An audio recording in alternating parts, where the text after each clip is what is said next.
was really all about, how we really charge ourselves, what humans need to feel a sense of purpose and energy and mental clarity.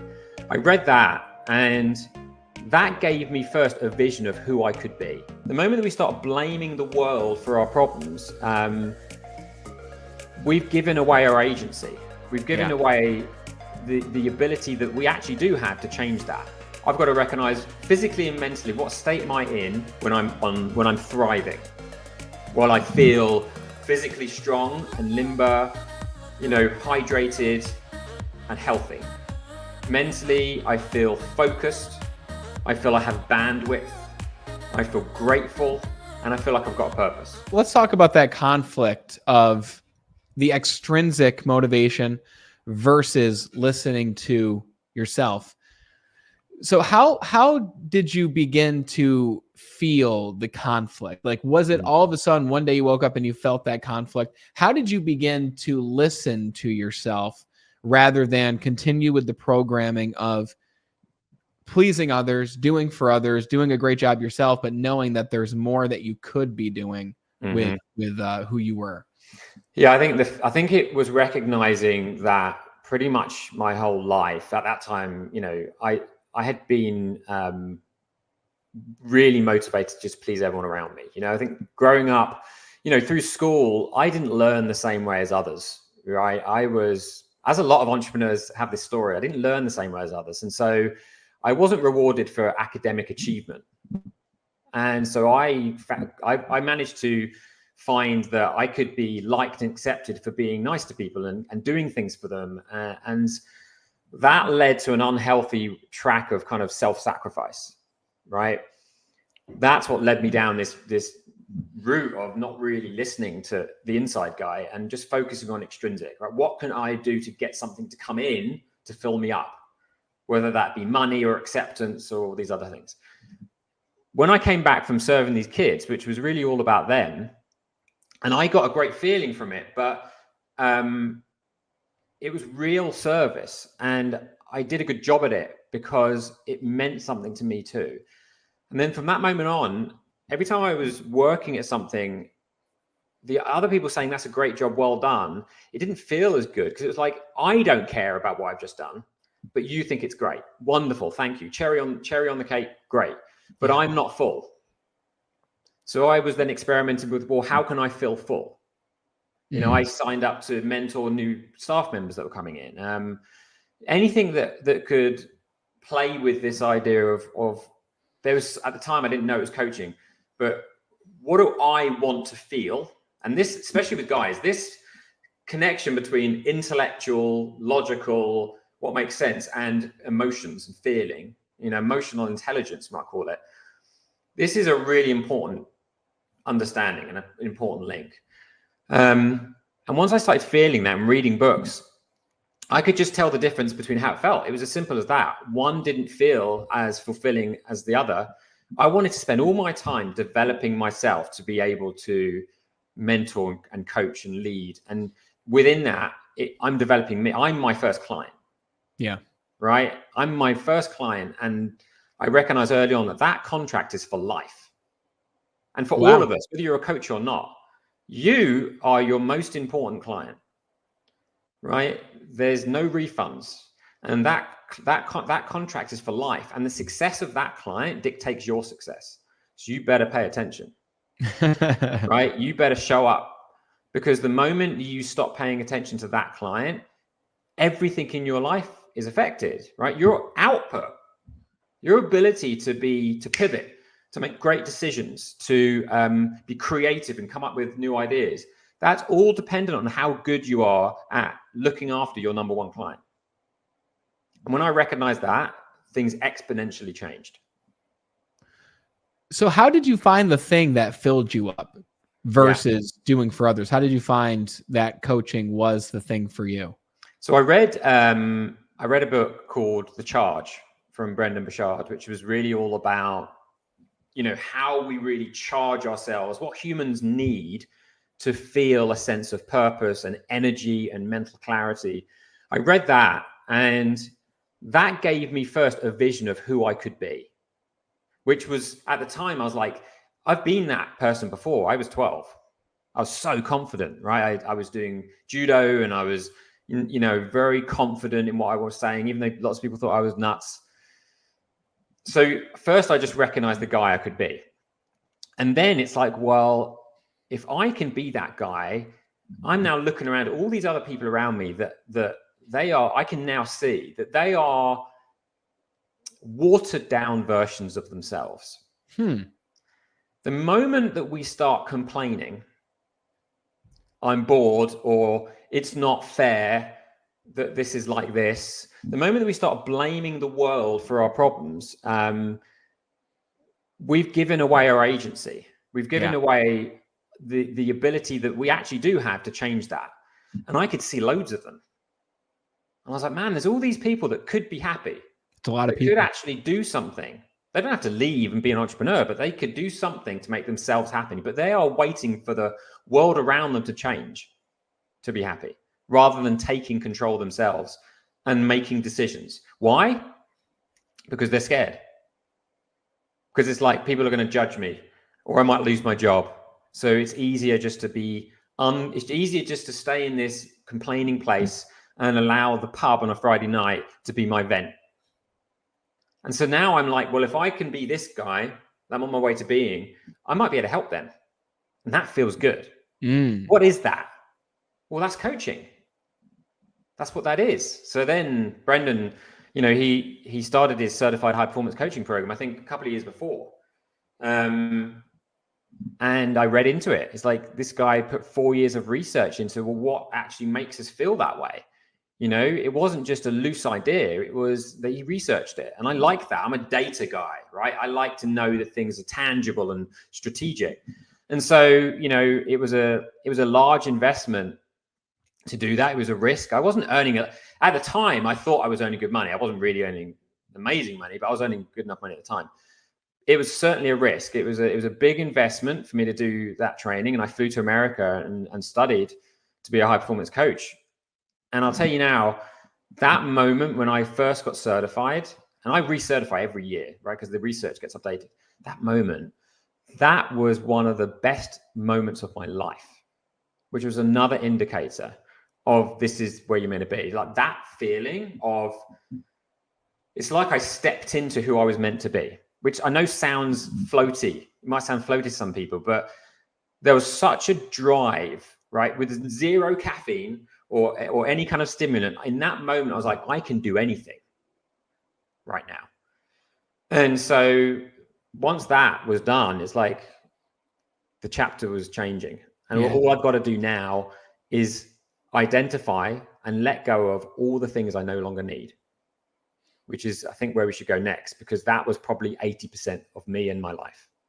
Okay. I want to ask you about that. And I want to ask you about the business of you and how it is that you stay charged today. But before that, I want to ask you about first moving from one chapter to another now, because we've taken a look at that. It's clear that you found yourself on the right path, the right journey.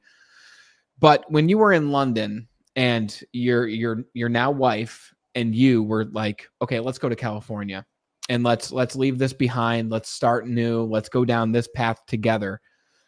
Is there a process that you followed? So I guess the simple question would be, what did you do? Like, did you plan out where you're going to go? Did you plan out what you're going to do? How did you combat the fear, and how did you step into what you didn't know? Yeah. Well, just to be clear, so between 2015 when I left and 2019, we started this business in London, right? So it was, we had businesses between then and then before we moved to California. That first year, I'll be honest with you, that first year when I left was extreme highs and extreme lows, because there were parts of me that really had to be removed. And it was terrifying. Because up until that point, no matter whether I was sick or not, I got a paycheck. Yeah. Right. Now everything's on me. Right. I can't not work. And I'd never run a business before. I didn't know what a P&L or a balance sheet was. I didn't know about paying my own taxes. I didn't know about hiring staff. I didn't know any of that stuff. I didn't know about that kind of advertising. And it was terrifying. I had a moment, we were living in Richmond in South London at the time, and I had a moment, we were walking across Richmond Bridge, and I was having that day where the fear was real. I was like, what did I do? Yeah. And we were walking across Richmond Bridge, and my legs gave way beneath me. I didn't collapse, but I was like, I got to sit down because I was shaking. And we're just sitting on the sidewalk on Richmond Bridge, and I'm just sitting on the ground with my wife, and I'm like, I couldn't even stand up. I was terrified, which was an important part of the process, because it's like I recognized there's a part of me that wasn't ready for that next chapter. That part of me got me to where I was, but if I kept it, it was going to keep me there. Right? So that moment was a goodbye to a part of me that wasn't strong enough to move on. Yeah. So you have to go through the pain. You have to go through those moments. Nothing in nature grows without adversity and struggle. And somewhere along the lines, human beings have forgotten that. And we spend our whole life trying to be more comfortable and then wonder why we're not moving anywhere. Yeah. And, and then, of course, also in those few years, there were, financial things. We had booms and busts. We were entrepreneurs, figuring out the business side.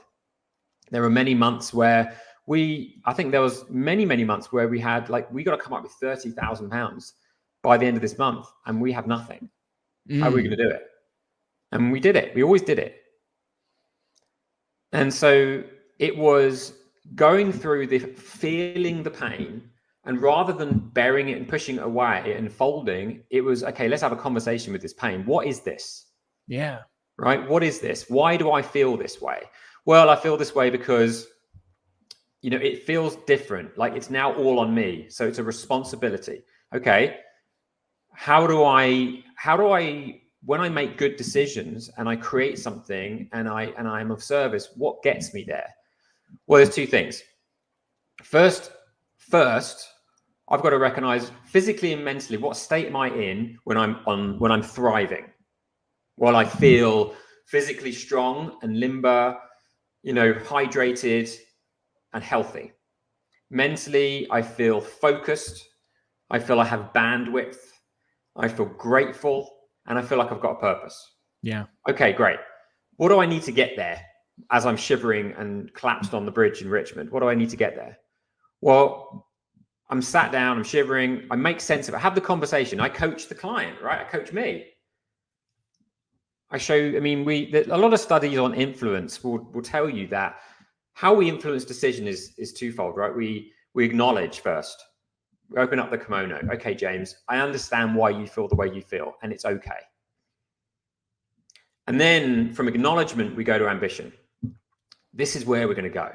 I want you to put yourself in the position of where you can be. There are many timelines that are available to you. Which one are you going to choose? You're going to choose the timeline of developing yourself mentally and physically to be a thriving, happy, grateful person, regardless of what's in the bank. Right? Because that's the only thing you have agency over. How you respond to the world around you and how you respond to yourself and develop yourself. That's all you control. So I got myself back, hydrated, diet, get all of that cortisol out of my system by exercising, right? Mm-hmm. Got myself to a good state. There's a great Navy SEAL saying, don't make decisions in the darkness. When you're in that stress state, don't make decisions about which direction you're going to move in your life. You just get super present and you focus on you. And then when you get yourself back, that's when you start making decisions. Have you always been super focused on exercise and diet, or is that something that came at a certain point? I thought I was until I was an entrepreneur. My mum had a lot of health problems. My dad, had, a job he didn't always enjoy, probably more towards the end. But wasn't as focused on his health. And I got a bit obsessed with health early on. Yes. To probably a degree that's average for people that, you see people down the gym. I was very average of that. But it was way more intentional when I became an entrepreneur, because I started to actually You know, went before that, it was probably, I want to look good on the beach, right? Or I want to, you know, I want to feel good when I eat. It was simpler. When I became an entrepreneur, there was a purpose behind it. It's like, I want to thrive, right? When doctors used, when I had an injury, and a doctor would say to me, what do you want to be able to do? And I always hated that question. I was like, what do you mean? I want to be a freaking superhero, right? I don't give me the limitation of what's the minimum you'd like to be able to walk. I'm like, no, I want to be more than I've ever been in my life. Okay. When I had a purpose for healthy and fit and thriving, it wasn't about how I looked in the mirror. It was about what my output was capable of and the stamina of being able to cope with stress so that I didn't collapse on a bridge. So that when stress came in, I could have a conversation with it and say, wow, that feels uncomfortable. What's that about? But it took time, right? It took time. Yeah. It took going through the mill, whether it's financial stress, I can't pay my bills, or physical stress, or personal things. I mean, I lost some friends during those years, right, to suicide. In the middle of having to be a thriving, happy coach, there was personal stuff going on. So how can I be so present with my clients that stuff never interferes? So I was learning all of that. And all it really took at the time was allowing myself to feel the uncomfortable. Yeah. I'm not making it wrong. Do you know someone in your life who's able to get done in one day what it takes somebody else 3 days, 4 days, or even a week or longer to complete? How is this person able to get so much done in their life and their business? Is it because they're stronger, more educated, better equipped? No. It's because this person knows how to schedule their day for peak creative performance. And in this video, I want to give you 3 ways that you can do just that. So let's get right to it. The first way to schedule your day for peak creative performance is to know the night before what you're going to accomplish the next day. And this is the important thing. I don't want you just to take a notebook or a piece of paper and write down every single little thing that you need to get done the next day. What I want you to really ask yourself right now is, what are the most important things that I need to get done? What are the things that you can spend your time doing that will get the greatest result in accordance to your goals and your vision? The thing is, a lot of people spend time doing the things that aren't important for them or their business. They're not doing the things that will truly move the needle for them. And I read a book by a guy named Gary Keller called The One Thing, where he talks about eliminate all the gravel from your life. Eliminate all the little things that aren't bringing you in a great positive direction. Instead, ask yourself, what is the one thing I can do right now that will get me the greatest result in my business? What is the one thing that will make the greatest difference when it comes to me and when it comes to the limited amount of time that I have? And the night before, plan out what are the 3 things that you can do the next day that are in accordance to your one thing, the thing that will get the greatest result. Once you write down what you're going to accomplish the next day, the most important thing you can do is to order those tasks from most difficult to easiest to complete. If you truly want to perform at your peak and get the highest quality work done, which I assume you want to do because you're watching this video right now, then it's so important to tackle the most difficult thing first. I'm going to talk to you in a bit about why we do this, but think about it in terms of this. When you have a list of things to do, what is generally the number one thing that people put off and procrastinate on and avoid doing? Usually it's the thing that's going to take the most time, or it's the thing that they're not most comfortable with. It's the thing on their list that's most challenging to them. And because of that, we tend to take out our smartphone and get distracted. We tend to do all these little things that don't really matter so that we can procrastinate even more on the way to doing the most challenging thing. But what feels most rewarding doing the thing that doesn't move the needle, or tackling the objective that truly makes a difference in our business or our life. So schedule your day the night before and always tackle the most difficult challenge first, as soon as you wake up or as soon as you complete your morning ritual. Let me show you why this is so important.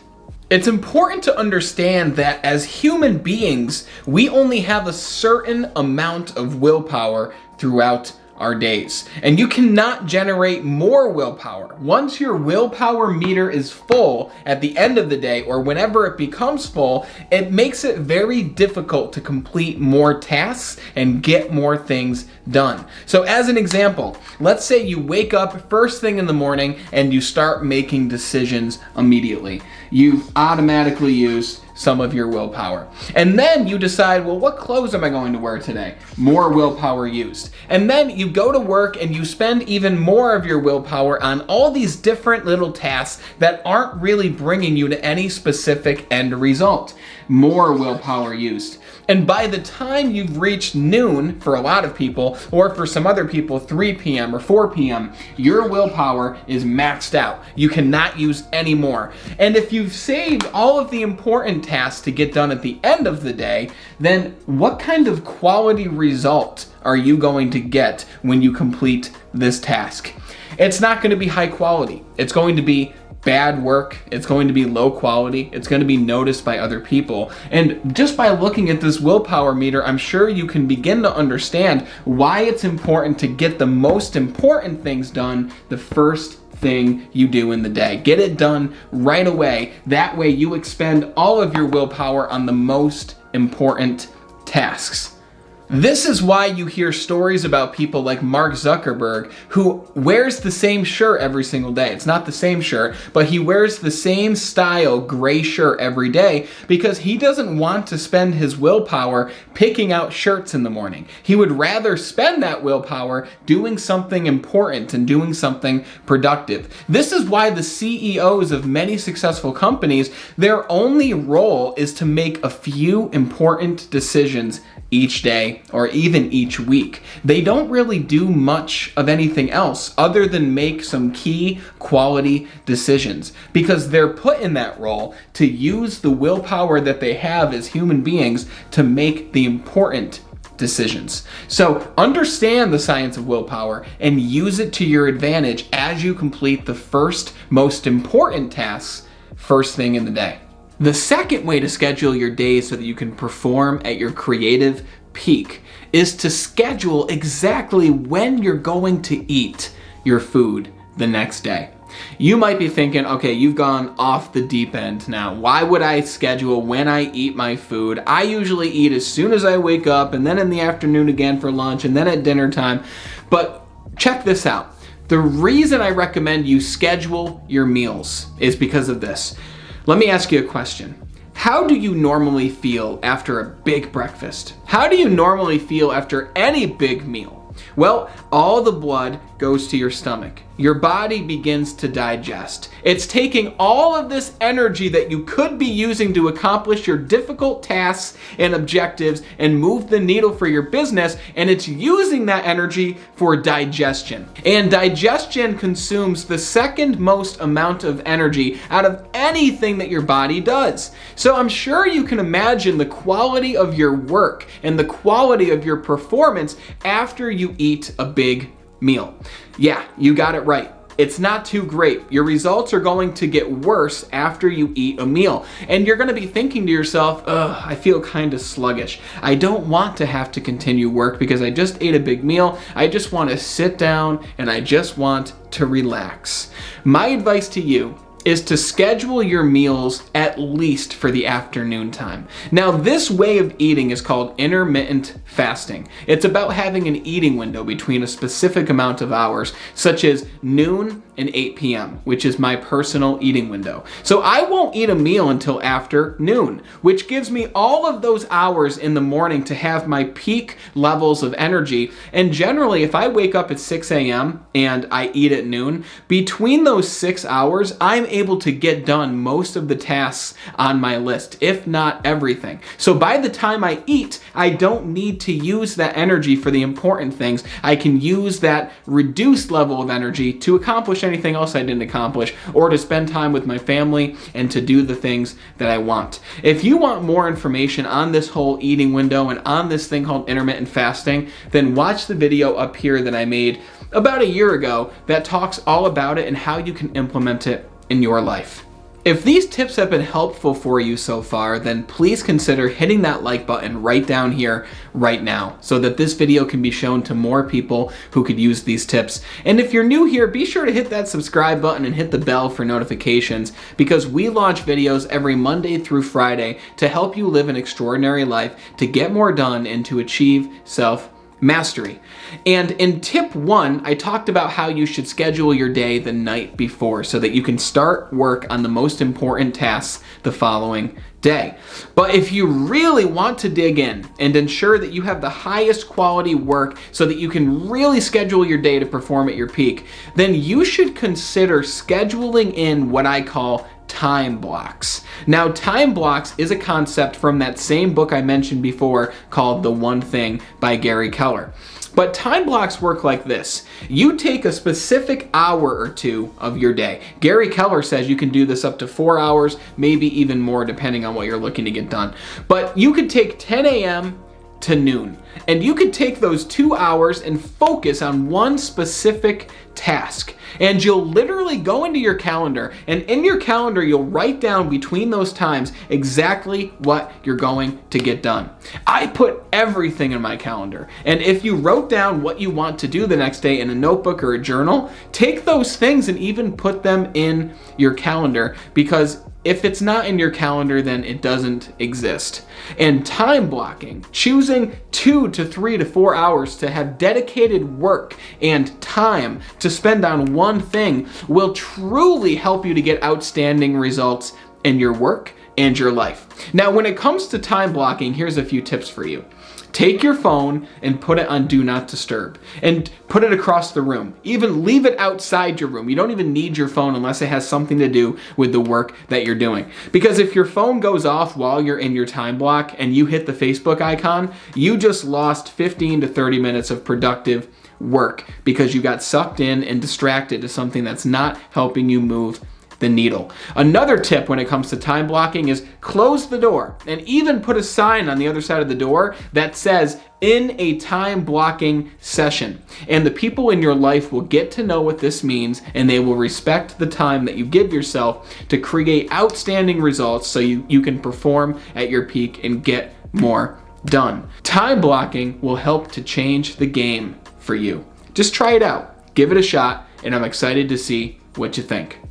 If you found these tips helpful, then I want you to watch this video next. It's called 3 Ways to Be More Productive, which will help you to further perform at your peak so that you can get more of the right things done. You and I, we started in very different places. So both in our early 20s when we made these revelations, my mentor at the time said, "Brandon, you got to start working on your physical body. You're not working on it at all. You're doing this well, you're doing that well, but I can tell that you don't respect yourself, and there's no way you're going to be a leader at this company, Brandon," he told me, "if you don't work on your body, because you're 60 pounds heavier. I'm 60 pounds heavier at this point than I am now." To give you a reference of who I was obese, I was balding, no beard at the time. Like, I had this completely different identity. And I said, "What do I need to do?" And he said, "Here, read this book." Right. And it was called The Secret by Rhonda Byrne. So what I would like to ask you is, you mentioned this idea of energy work. And you mentioned that you focused mainly on the mindset piece and rewiring the brain and creating a healthy brain. For me, I had to go all in on the physical portion because you were very physically active. I was the complete opposite. So I'm curious, when you went to work on rewiring your brain, you mentioned this idea of energy healing. Some people listening may have heard of that. I've heard of that. I haven't dived deep into that, but I did read a book at the very beginning of this journey called The Magic by Rhonda Byrne, who also wrote The Secret. Yeah. And this book is incredible. It's all about gratitude. It's all about gratitude being one of the highest vibrational frequencies that you can achieve. And it brings you through practices over the course of 30 days in order to express gratitude and bring more of that into your life. And this book was exponential for my growth. I couldn't recommend it enough to people. And I would assume that that was a form of energy healing. So I'm curious, what did energy healing look like for you? Do you have any resources you'd recommend? Can you give us an idea of what that looked like? 100%. So first and foremost, everybody, and I want you to know this truly, because when I first got into energy work, I didn't like the word. I was like, this is fluff, this is BS. So if you guys are feeling that, I hear you. I was totally there before I started researching this stuff and going, wow, this has been around for thousands of years. What are we Americans missing? Okay. So if you don't like the word energy work or energy, we're going to say this, you guys, everything's energy. If I push Brandon, he pushes me back. If I smile at Brandon, he feels my energy and positivity, or he goes around someone at work that doesn't feel that positive energy. You guys, that's all energy. Okay. And how cool is that? Because understanding that will help you understand that you have the ability to adjust it and shift it very quickly. What do I mean by energy work? First and foremost, everybody, when you look at the mental emotional mindset of someone, if you have a fear, Brandon, and it brings on a bunch of emotions, maybe beyond fear, anxiety, hopelessness, anger, like whatever emotion you think of, that's a very low frequency, versus truth and gratitude and abundance are higher frequencies. You guys remember, because they have frequencies, whatever we do more of during the day, whatever emotion we have, we're going to stay in that lower or higher frequency. Guess what else? Just like if we eat good food or bad food, it does something to our gut, right? Mm-hmm. It either gets bloated, or it's like, wow, that's great. I had a great BM. Not to get all graphic here, you guys, but does that make sense?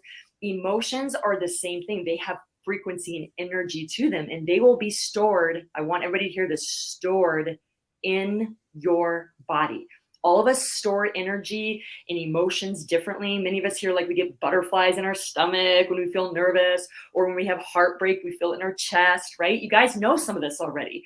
All kinds of emotions get stored. And if you don't have those tools to process them, the areas where they're stored become stagnant, become sick, become traumatized. They've shown people that don't learn and know how to master their emotions, have lower resilience, or always in chronic depression, anxiety. There's a correlation to chronic disease and cancers happening at a more prevalent rate. Because this is serious stuff. This goes beyond even affecting your performance.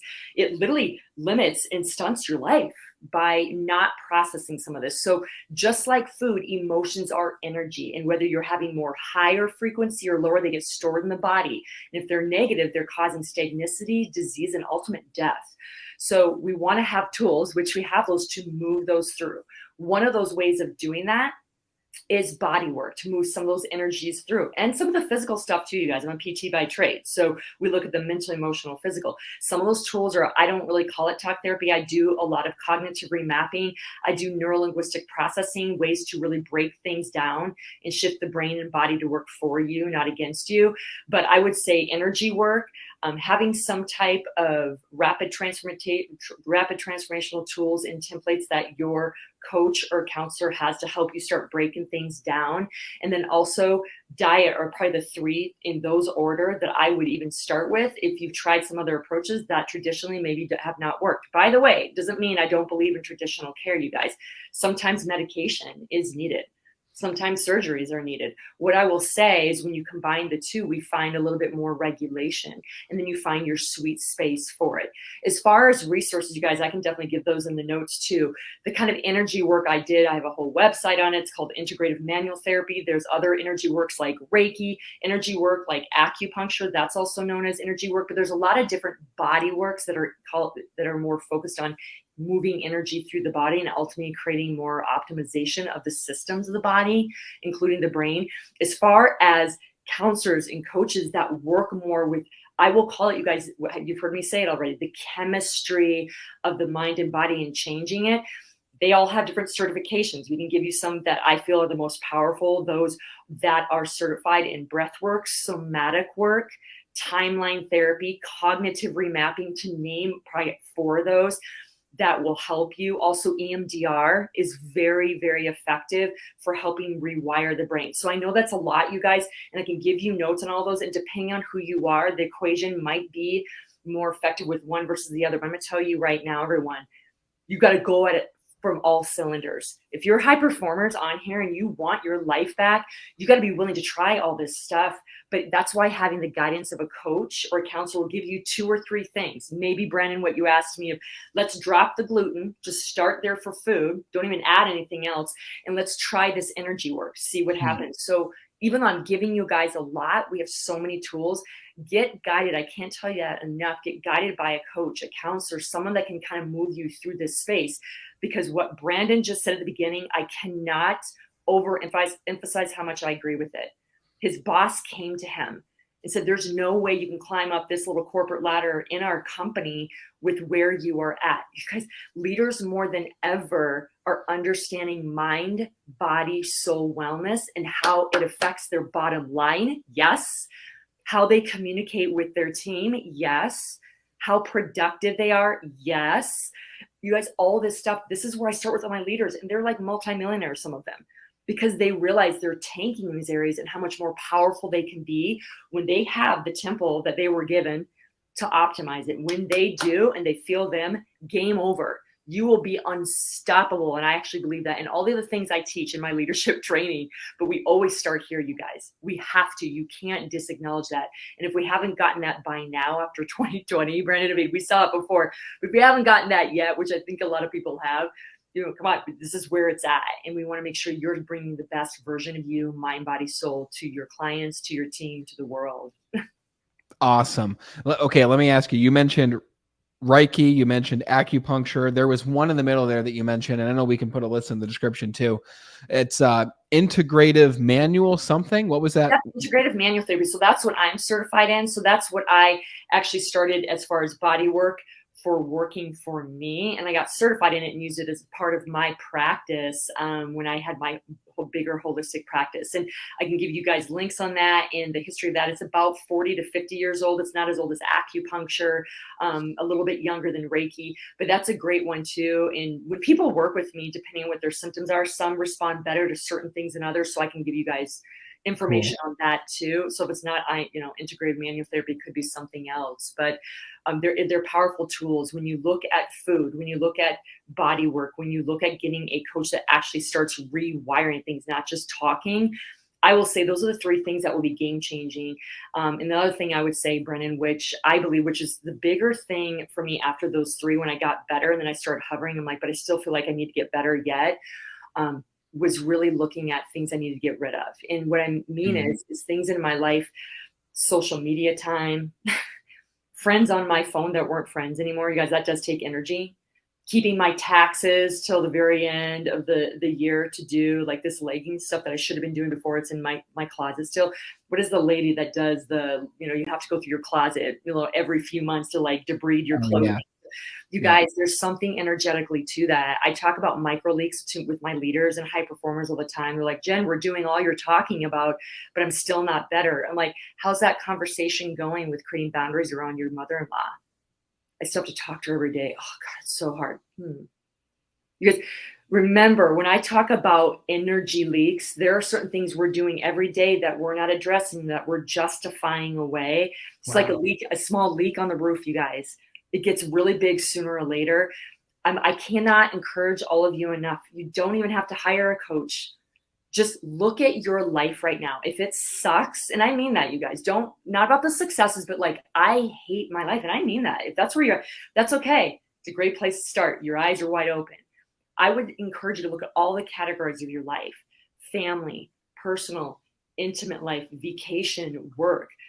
In whatever top 3 you feel are not doing well, what are you allowing into those areas? Because I had to create boundaries on family when I went through my mental health journey, because half of them didn't even believe in what I was talking about. They said I was crazy because I had that from family. And by the way, that's been healed, that's been moved through. But what I'm saying is I had to create boundaries and let go some of my closest family members during my healing journey.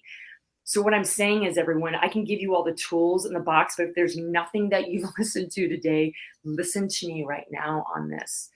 Be super honest. Who is on your team?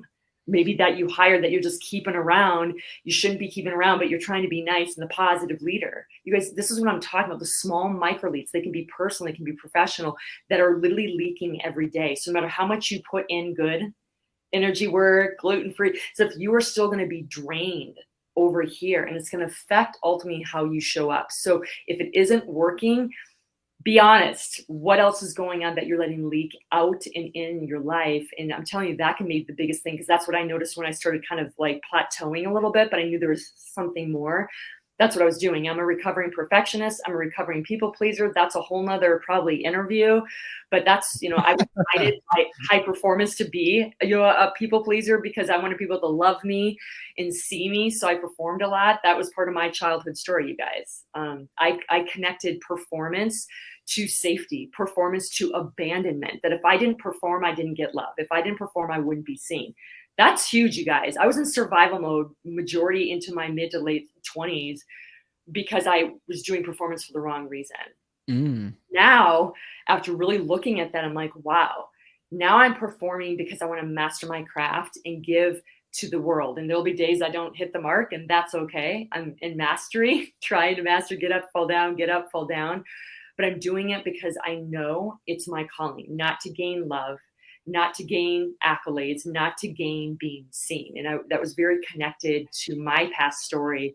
And now I have a healthy relationship with high performance, and I can give really effectively now to my team, communicate effectively to my team, and come up in a healthy way. And that's just a beautiful thing to see. So those little small things you're not addressing, everyone. This is where coaching can bring in and have you see things that maybe you weren't seeing before. But at least stop and look at the categories of your life and be super honest with yourself. It's hard, but life's hard anyway. You might as well choose the hard that's going to be for you, not against you.